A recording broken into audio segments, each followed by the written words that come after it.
ਜਿਹੜੀਆਂ ਭਾਸ਼ਾਵਾਂ ਨੂੰ ਸਰਕਾਰ ਦੀ ਭਾਸ਼ਾ ਬਣਨ ਤੋਂ ਵਾਂਝਾ ਰੱਖਿਆ ਜਾਏਗਾ ਉਹ ਭਾਸ਼ਾਵਾਂ ਮਰ ਜਾएगी। संस्कृत इसे करके बढ़ गई कि बड़े साल बाद फिर वो सरकारी जुबान नहीं रही, कुछ बड़े पढ़े लिखे विद्वानों तक रह गई, बाकी दी भाषावां भी वो तो खत्म हो गई। ब्रज भाषा इस करके मर गई कि ब्रज भाषा नूं सरकारी पद्धर से कोई थां नहीं सी मिली, अवधी भाषा नूं सरकारी पद्धर से कोई थां नहीं सी मिली। तो पाकिस्तान में भी पंजाबी का जो मैं कहना कि कोई बड़ा फ्यूचर नज़र नहीं आता मैं उसका भी कोई बड़ा भविख नहीं, क्योंकि पंजाब पाकिस्तानी पंजाब के अंदर जी ऑफिशियल लैंग्वेज है सरकारी जुबान है वो उर्दू। तो कई बार पाकिस्तान में गया उत्थे दे लोगों नाल मैं गल्लां कीतियां, विद्वानां नाल भी गल्लां कीतियां। उत्थे सिंध नूं चंगी जगह है, पश्तो नूं है, बलोची नूं है, पंजाबी नूं नहीं। पंजाबी का एक भी रोजाना अखबार उसका नहीं निकलता, जबकि सिंधी में चंगे अखबार नहीं, पश्तो में नहीं। इधर भारतीय पंजाब में एक काम बड़ा चंगा होया कि भावें लिटरेरी किताबां पढ़न वालियां दी गिनती नहीं वधी, पर पंजाबी दा रोजाना अखबार पढ़न वालियां दी गिनती ते पंजाब दी बड़ी वधी। अज भारतीय पंजाब विच घट तो घट 7-8 इहो जिहे रोजाना पंजाबी दे अखबार ने जिहड़े कि 50,000 तो लैके 3 लाख तक रोज शाया होंगे। इन्हें पंजाबी का अखबार पढ़ने वाला पंजाबी पाठक अज पंजाब विच 7-8-10 लाख पाठक है जो रोज पंजाबी का अखबार पढ़ते हैं। एक बहुत बड़ी मैं समझदा कि प्राप्ति है कि जिसने पंजाबी नूं बड़े मजबूत पैरों से खड़ा किया। दूसरा साड़ी यूनिवर्सिटियां विच उच्च जिहड़ी सिक्ख्या है हायर एजुकेशन उसका माध्यम भी पंजाबी बनी। पंजाबी यूनिवर्सिटी पटियाला विच BA दियां MA दियां क्लासां भी बहुत सारे विषय इहो जिहे ने कि तुसीं पंजाबी नूं माध्यम बना के उत्थे पढ़ सकदे। यह हालत पाकिस्तान विच नहीं,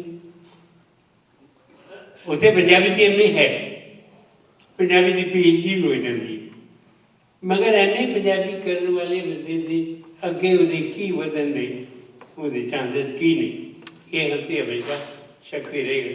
मैं 2002 में जी लाहौर में विश्व पंजाबी कॉन्फ्रेंस आलमी पंजाबी कॉन्फ्रेंस हुई, मैं उस गया उस वेले जेडे उत्थे दे चीफ मिनिस्टर सन वो भी इस कॉन्फ्रेंस आए, तो जोड़े भारतीय पंजाब के chief minister captain Amarinder Singh सन उस वेले वो उत्थे आए। उत्थे पंजाब दे यानी लहंदे पंजाब के चीफ मिनिस्टर ने कहा कि असीं हुण लाहौर दे विच एक बहुत बड़ा पंजाबी प्रमोशन काउंसिल बनाने जा रहे हैं। मैंने पता नहीं कि उसका की बनया, तो वो काउंसिल बनी तो उसने पंजाबी के वधाउण वास्ते उसने की यतन किए, पर इस बन गई। पर जब तक उर्दू की थां पंजाबी नूं पंजाब विच उत्थे नहीं मिलेगी सरकारी पद्धर से। अज पाकिस्तानी पंजाब विच तुसीं असैंबली दे अंदर पंजाबी च बोल के बहस नहीं कर सकते, मेरे ख्याल तक नहीं। असैंबली में तो उर्दू बोली मगर साढ़े पंजाब भारतीय पंजाब असैंबली के अंदर जिन्नियां बहसां होंदियां उन्होंने बहुतियां 80% तो वध वो सारी पंजाबी च होंदी ते पंजाबी इत्थे ते बचेगी। मैं कैनेडा की भी गल कर इत्थे बड़ा पंजाबी का बोलबाला सुन रही चाहूँगा, कहते ने चाह ਹੁਣ ਇੱਥੇ ਚੌਥੀ ਵੱਡੀ ਸਭ ਤੋਂ ਵੱਧ ਬੋਲਣ ਵਾਲੀ ਭਾਸ਼ਾ ਪੰਜਾਬੀ ਬਣ ਗਈ ਜਾਂ ਬਣਦੀ ਜਾ ਰਹੀ ਹੈ। ਪਰ ਬੋਲਣ ਵਾਲਿਆਂ ਦੀ ਗਿਣਤੀ ਕਿੰਨੀ ਵੱਧ ਗਈ ਹੈ, ਇਸ ਤੋਂ ਜ਼ਿਆਦਾ ਮਹੱਤਵ ਦੀ ਗੱਲ ਹੈ ਕਿਆ ਇੱਥੇ ਸਰਕਾਰੀ ਪੱਧਰ 'ਤੇ ਵੀ ਕਿਆ ਪੰਜਾਬੀ ਨੂੰ ਕੁਛ ਵਧਾਉਣ ਦੇ ਯਤਨ ਹੋਣਗੇ। ਡਾਕਟਰ ਦਰਸ਼ਨ ਸਿੰਘ ਨੇ ਕਹਿ ਰਹੇ ਸਨ ਕਿ ਬਈ ਜਰਾ ਇਹ ਦੇਖੋ ਕਿ ਜਿੱਥੇ ਪੰਜਾਬੀ ਇਤਨੀ ਵੱਡੀ ਗਿਣਤੀ 'ਚ ਰਹਿੰਦੇ ਨੇ, ਕਿਆ ਉੱਥੇ ਸਰਕਾਰੀ ਪੱਧਰ 'ਤੇ ਵੀ ਕਿਆ ਅੱਜ ਕੱਲ੍ਹ ਤਾਂ ਸਰਕਾਰੀ ਪੱਧਰ 'ਤੇ ਸਿਰਫ ਦੋ ਹੀ ਜ਼ਬਾਨਾਂ ਇਸਤੇਮਾਲ ਹੁੰਦੀਆਂ ਨੇ, ਇੱਕ ਇੰਗਲਿਸ਼ ਇੱਕ ਫ੍ਰੈਂਚ। ਪੰਜਾਬੀ ਜਦ ਤੱਕ ਇੱਥੇ ਵੀ अगर वो बेचनी नहीं तकिए तो भी जवाब डॉक्टर दर्शन सिंह सही है कि पंजाबी तो फिर ये जड़े अज असी बड़े मान नाल कहने ना कि 140 या 45 पंजाबी दे अखबार निकलते हैं, वो दो जनरेशन के बाद उन्होंने की हाल होएगा।